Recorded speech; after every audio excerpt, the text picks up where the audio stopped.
Hey everybody, I just wanted to do a quick little video with my garden journal. I made some changes from the last video. I think I'll go over the whole thing just to show you what I've been doing. Just like last time, I just have this dot grid notebook just from Amazon and some stickers and whatnot. And these are some of the older pages. This one's from 2019. Just an aerial shot of the property. Garden's not actually even in that photo. But I had started out with a very minimal garden bed. And the following year, I did more of the square footage garden, so it's to scale. Generally what I do is I mark everything in pencil for the plan for the year. And then as I actually plant the things, I change it to pen, just to indicate what actually got planted there, and then add some notes. And this, gets real messy over the years. I had some other just random notes in there. I had started doing more of a bullet journal style, but it was just really hard to track and keep track of anything from day to day. So eventually, I switched to a more calendar style. But that I have since updated, and I'll show you what I did for that.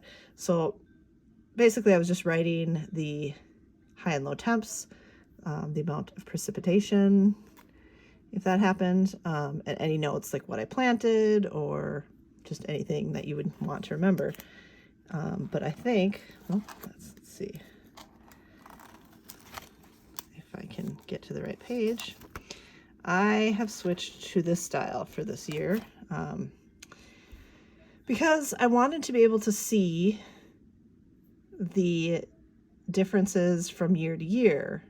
And since the last frost date is always calendar day, it's not day of the week. So I've basically got this starting in March 2021, 22, 23, and 24. And then the day, March 1st, 2nd, 3rd, going down and so forth. So that way I can see, last year on March 3rd, the high was 51 and the low was 30. And then whatever it's going to be this year will go in the next box. I can see when I planted, and I'll be able to see the differences. I just thought this was a little more usable way for me to be able to see the data from year to year. I've marked 9 weeks out from last frost and so on and so forth, 7 weeks.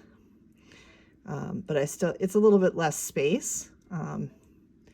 It takes up quite a few pages, and I've made it as small as I possibly could make it while still being able to retain useful information. But I've filled in from last year just because I wanted to have something to compare it to for this coming year. But that is what I'm doing for my calendar, so I'm going to see how it goes. Kind of a, database style situation, but a little bit easier for me to see what's going on.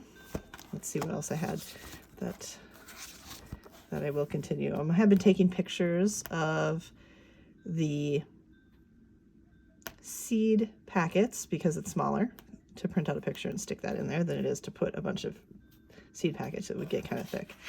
Any sort of notes, like what I want to do next year. It's a blank book, so I can kind of throw in whatever I want. I did start keeping track of farmers market. I don't keep super great track, so I don't feel like, really all the money just is a hobby. It's for fun. But I'll put the date and what we sold, and it's kind of interesting. You can at least see which produce does the best. I don't do a great job reconciling that after each one, but I also haven't been keeping track of harvest versus what is being brought to the market. It was a place to start. So just some garden planning designs, things like that. What else do I have in here? This would have been last year's garden beds. Like I said, they get real messy. If I have to tape anything in here, if I took a note on a napkin or something, I'll throw that in there. Sometimes this was a plan when if I have, little Photoshop, bad Photoshop. With my regular calendar view, I was doing 3 months, so I will do a couple blank pages for spring, and then I will do 3 months calendar, and then I'll do a couple more blank pages for summer, just notes regarding summer things, and then 3 more pages of calendar, and then fall notes. A few more pages of calendar. Pumpkin patch. And then last year's farmer's market. So far I have 3 years in here. So this is the 2022 plan. It kind of helps me figure out where I'm going to rotate things to, what does well where. You know, things like this side of the trellis gets shaded in the late summer because of the, you know, whatever I put in the trellis, stuff like that. Kids garden, kind of planning that out. The big garden bed, I don't do that square foot, but just kind of get an idea of what rows I want to put in there. Greenhouse, which is new, and this will be the pumpkin patch. Updating that, just a list of the things I need to plant and whether or not I was going to do seeds or starts, and if I needed to buy them or not, or if I had some. Then on to the calendar. That's pretty much all I have set up for this year so far. I think the only thing in my mind that what I want to do is switch this to one of those disc-bound notebooks. I don't know how sturdy those would be. I mean, I like this because I can flip it to whatever page and lay it flat. I can bring it out to the garden. But I figured with the disc-bound ones, I could rearrange. So, you know how you kind of end up with like a random garden bed in the middle of something else. It'd be nice to be able to like put those all together or rearrange things like, you know, however you want them. I don't know if I'll end up doing that. I've probably got a good maybe 2 years left in this book. 1 for sure. I had some reference materials in the back. Just notes. Kind of greenhouse plans, seed shelf life, stuff like that.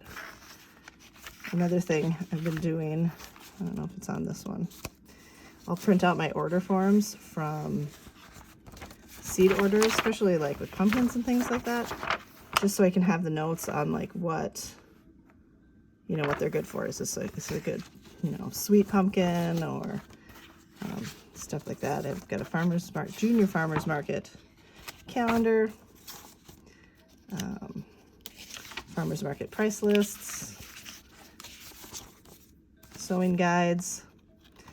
I showed all these in the last video, but basically the biggest change I made was that calendar, and I think that will work out pretty well for me.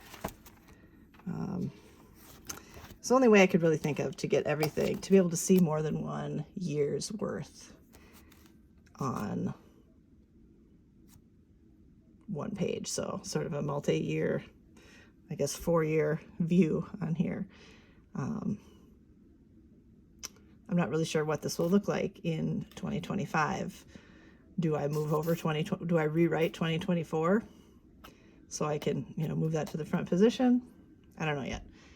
Maybe there's a better way to do this, but this is what we're going to go for this year.